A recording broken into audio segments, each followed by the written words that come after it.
Lake was just a week ago a vibrant community set amongst lush hills. Torrential rains found their way through a faulty dam construction, flooding a 2,500-hectare area. Brothers Stanley and Levison Mandishona climbed this peak to survey what was their ancestral home, hills and towering trees submerged by the sheer volume of water. And underneath the water, their homes, crops, personal effects and livestock they were unable to untie and rescue when the waters hit, but they are still reluctant to be relocated. What will we rebuild our lives with? Others received relocation costs, but we haven't yet. This is one of the issues that many of us are struggling with. In as much as we would be happy to live, we appreciate that this dam is critical to national development. Water levels around the Tokwe Mukorsi Dam reached these communities in a matter of weeks and 5 years ahead of schedule.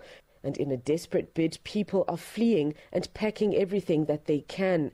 The areas that they'll be relocated to at this stage are nothing but bush. Most people are being brought here to this emergency assembly point. There are literally hundreds of people that have been crammed into this confined space at this school. Many of them have been able to get into the classroom.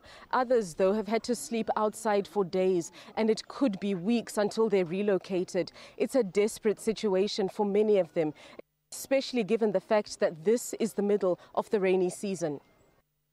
Authorities have reacted to opposition's claims that its failure to complete the dam by the 2013 deadline have caused heavy rains to break the incomplete dam wall. The engineers were using historical facts for 40 years back, the rainfall patterns and the maximum rains received so far. So it wasn't indicating this magnitude. So it has broken that record all over the world.